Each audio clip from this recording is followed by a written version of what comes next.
He ngā uri o tupuriri e te whānau o Ngāti Whātua Ōrākei. Tēnei ahau e mihi atu ki a koutou, ara ki a tātou. Tēnā koutou, tēnā koutou, tēnā koutou katoa.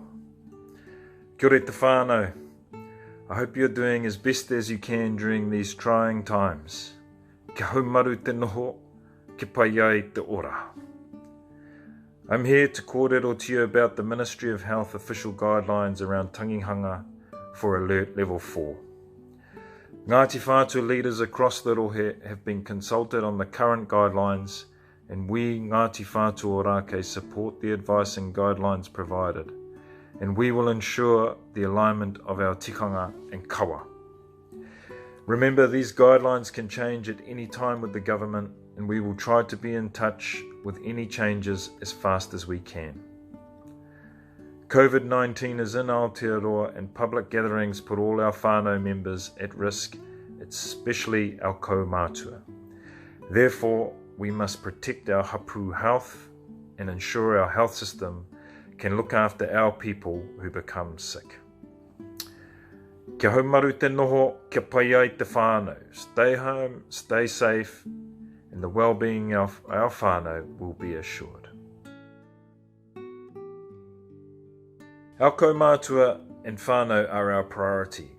We must protect our whakapapa by taking the initiative, by being proactive, and by being united. We must relax our accepted tikanga, which is done with aroha, and to ensure the preservation of our whakapapa. We will be providing cultural support to whānau, so you can self-manage tikanga if there are bereavements, and include the use of technology.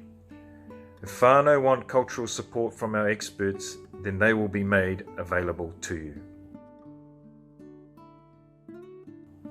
As you all know, the Ōrākei marae is closed for all hui, including Tangihanga.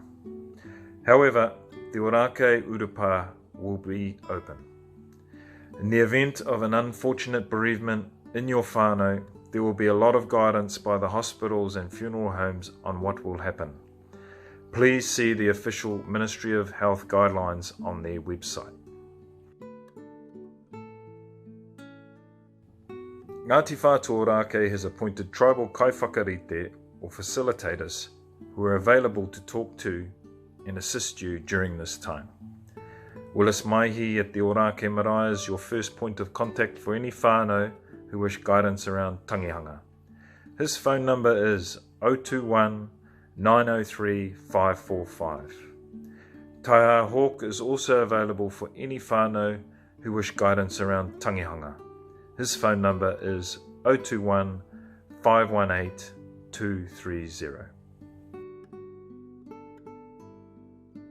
Ngāti Whātua Ōrākei has developed Tangihanga resources including karakia, karanga, whai kōrero mihi mihi for whānau to self-manage tikanga around mate during this time.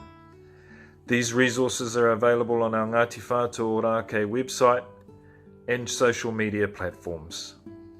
A team of Ngāti Whātua Ōrākei cultural experts will be available via remote technology such as Zoom in the event a bereaved whānau wishes for assistance with cultural practices. There are other resources available through the NIB funeral cover and also the NIB mental health cover to support whānau during this time. Once we have fully recovered as a country from the virus, Ngāti Whātua Ōrākei will be holding a kawemate to honour those that have passed. He te iwi, ka rongo koutou I te aue I te mamae, I te ohorere o tēnei karere. He rereke rawa atu tēnei āhuatanga. I te whānau, this is a very different approach, but it is an approach that will reduce the contact spread of COVID-19 to our kaumātua and our at-risk whānau members. It's the best way to keep our whānau safe. Kia haumaru te noho, kia pai ai te whānau. Huri no to tātou nei takiwā Ngāti Whātua Ōrākei. Puta atu ki te rohe o Ngāti Whātua nui tonu tēnā koutou, tēnā koutou, tēnā koutou katoa.